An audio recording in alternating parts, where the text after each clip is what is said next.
लेकिन है हमारे पास अपर केस में नहीं है, तो हम इसको कॉन्टेक्ट लास्ट नेम CONTACT, यही कॉन्टेक्ट लास्ट नेम, ठीक है। और हम क्या करेंगे दूसरा, एक तो हमने ये किया है, दूसरा हम कॉन कॉन्टेक्ट फर्स्ट नेम को भी, फर्स्ट नेम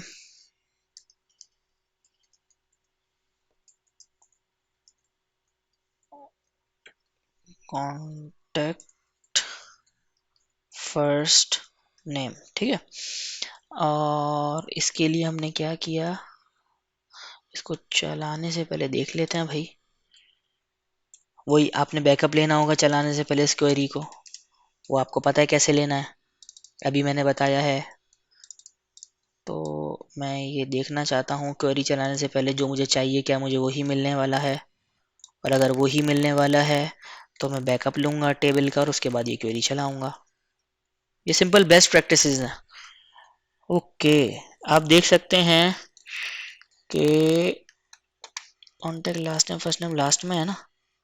हाँ, तो मैं एक काम ये करता हूँ, इन दोनों को भी लास्ट में लेके जाता हूँ ताकि हम एक साथ कंपेयर कर सकें।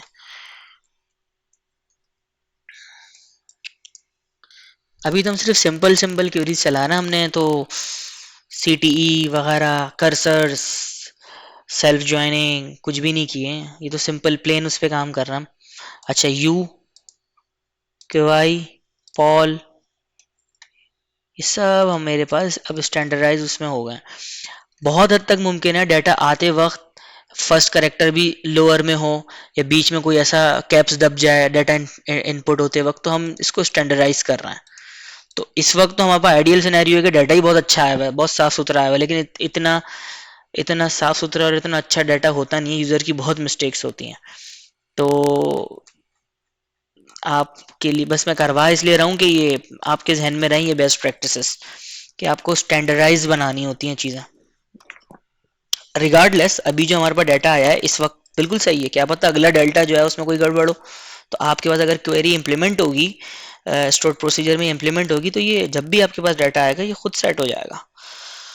तो मेरा ख्याल ये है कि अब हम बस एक आखिरी चीज़ और, अच्छा मैंने चला ही नहीं ना, चला देता हूँ पहले मैं। बैकअप मैंने लिया नहीं, आप लोग लीजिएगा। और ये मैंने चला दिए, ये following rows has been affected, दोबारा चला के देखता हूँ। ये देखिए जी, contact last name contact first name, ये मेरा अपडेट हो चुका है। अब एक स्टैंडर्ड फॉर्मेट बन गया, सब कैपिटल उसमें, सब अपर केस में। अब मेरे ख्याल है बस एक लास्ट में बना देता हूँ, वो क्या है, आ, अब एक आखिरी करते हैं हम लोग, क्या करें क्या करें, चला के देखूं पहले मैं आखिरी क्या करना चाहिए। बस एक और चीज़ देख लेते हैं कोई, उसके अंदर है सेल्स है, क्वांटिटी ऑर्डर्ड है, प्राइस ईच है। लास्ट उसमें हमने क्या देखा था कि quantity ordered multiply bye price each, quantity ordered और प्राइस ईच कर रहे तो हमारे पास सेल्स बन रही थी ना। एक minute, quantity ordered price each कर रहे थे तो सेल्स बन रही थी। अब अगर मैं मिसाल के तौर पे मैं ये देखता हूँ, मेरे जहन में एक आ रहा है कि मैं सेल्स मार्जिन निकालूं। सेल्स मार्जिन, मेरे पास कॉस्टिंग तो है ही नहीं यहाँ पे, मैं सेल्स मार्जिन नहीं निकाल सकता। MSRP 95, ये क्या है, 95 price each, 95 MSRP 95 95 95 price each 100 MSRP। यार ये MSRP समझ नहीं आ रहा मुझे, ये अगर कॉस्टिंग है तो काम आसान हो जाएगा, अगर ये कॉस्ट नहीं है तो मुश्किल हो जाएगा, मैं इसको ऐसे नहीं देख सकता। MSRP MSRP, वैसे MSRP है क्या, देखूं तो stands for, MSRP stands for manufacturer suggested retail price. Okay, ये सजेस्टेड रिटेल प्राइस है, मैन्युफैक्चरर सजेस्टेड रिटेल प्राइस, लेकिन प्राइस ईच सेल्स ये हुई है। अच्छा मैं करके देखता हूँ, क्या पता मैं गलत समझ रहा हूँ। एक मिनट, सिलेक्ट, क्या करना है, सेल्स, ठीक है, माइनस करके देखता हूँ मैं, क्या quantity, O R D E, ordered, multiply by P R I C E A C H, price each, ठीक है। एज क्या होना चाहिए इसका, sales, M A R G I N, margin from, पता नहीं मुझे, मैं करके देख रहा हूँ, क्या पता ये, मैं असल में निकालना चाह रहा हूँ सेल्स मार्जिन। मैं सेल्स में से इन दोनों को माइनस कर के देख रहा हूँ कि मेरे पास रिकॉर्ड क्या आ रहा है। अगर जीरो आ रहा है तो ये मेरी सेल्स मार्जिन, यार ये तो आ रहा है, सही है यानी ये। इसका मतलब कि मैं उस वक्त गलत सोच रहा था कि इनको मल्टीप्लाई करके, यानी कि एम एस आर पी का कोई दखल, अमल दखल है। सेल्स मार्जिन तो मेरे पास लेकिन माइनस में भी आ रहा है। अच्छा मैं इसको सम लेके देखता हूँ जरा। अच्छा अभी मैं बताता हूँ, मैं तीन चीजें मैंने करी हैं हाथ के आगे इसी क्वेरी में। हम्म, मुनाफे में तो है भाई। अच्छा देखिए मैंने किया क्या, मैंने पहले इनको आपस में ब्रैकेट में डाला। इसका मतलब ये कि पहले ये रिजॉल्व होगा, ये इससे मल्टीप्लाई होगा, जो भी बात बनेगी, जो भी फिगर आएगी वो इस सेल्स के कॉलम से माइनस होगी, क्योंकि ये उसके बाद वाले उसमें है। अब इससे पहले मेरे पास लिस्ट आ रही थी, लंबी सी लिस्ट आ रही थी, तो मैंने क्या किया फिर, इस जब ये रिजॉल्व हो गया तो इस पूरे को मैंने सम के अंदर डाल दिया। यानी जब ये पहले ये रिजॉल्व हुआ, फिर ये रिजॉल्व हुआ, और उसके बाद मैंने इस पूरे को सम के अंदर डाल दिया, तो इसने मुझे कैलकुलेशन इसका, अगर आप क्यूरी एग्जीक्यूशन प्लान देखेंगे मेरे पास यहाँ पे, ये किधर है, live query study execution plan कहाँ गया, डिस्प्ले एस्टिमेटेड एग्जीक्यूशन प्लान है ना। अच्छा जी देखें, टेबल स्कैन हुआ, ठीक है, सिलेक्ट की क्यूरी चली, कंप्यूटर स्केलर, स्ट्रीम एग्रीगेटेड, और हुआ असल में क्या है, पहले ये इनर पार्ट को रिजॉल्व करेगा, ठीक है, फिर इसमें से माइनस करेगा, और उसके बाद आखिर में जब ये हो जाएगा तो इसको सम करेगा। लेकिन जब यही क्वेरी आप बड़े डाटा सेट पे चला रहे होंगे ना, तो इट विल टेक टाइम, ये अच्छा खासा टाइम लेगी ये, क्योंकि ये इन इस पे कैलकुलेशन हो रही है ऑन द फ्लाई। तो बहरहाल मैं क्या करना चाह रहा था, मुझे मुझे जो देखना चाह रहा था वो तो मुझे मिल गया, तो हम एक आखिरी चीज़ और इम्प्लीमेंट करते हैं। हम्म, मैंने ये देख लिया है, अब मैं आ रहा हूँ।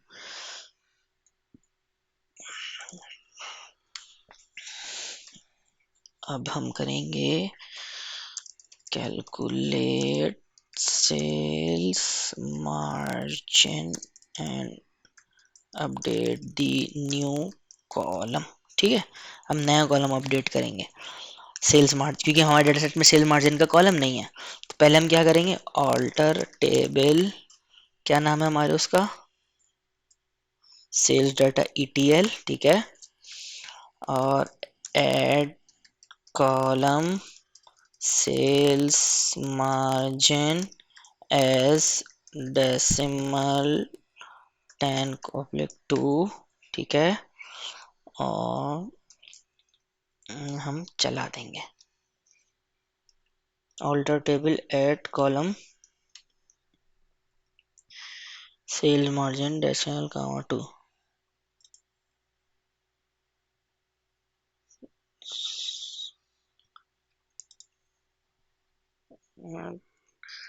कॉलम सेल्स मार्जिन डेसिमल 2, इस पे क्यों एरर दे रहा है ये।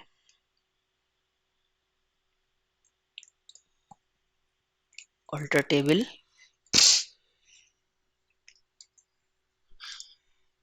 मेरा ख्याल है ये इसमें कॉलम नहीं आएगा ऐड में, मेरा ख्याल है, let me check it, yes ये बड़ी कन्फ्यूजन होती है बातों का जब मल्टीपल फ्लेवर्स के साथ काम कर रहे होते हैं ना सीक्वल के। कहीं पे कॉलम लिखना जरूरी, अब देखें मैं ऑल्टर करूंगा ना, ऑल्टर लिखने के बाद मुझे कॉलम लिखना जरूरी है इसी को। खैर एनीवे अब क्या कर सकते हैं, काम तो करना है। अपडेट टेबल नेम, ठीक है। Set sales margin, sales margin हम सेट कर रहे हैं, क्या है जो फॉर्मूला हमने ऊपर लिखा, यानी सेल्स माइनस एक और क्या थी हमारी, QUANTI quantity ORDER quantity ordered multiply bye price EACH each. ठीक है, बिस्मिल्लाह रहमान रहीम। 283 rows affected, let's check what has been done। Select all from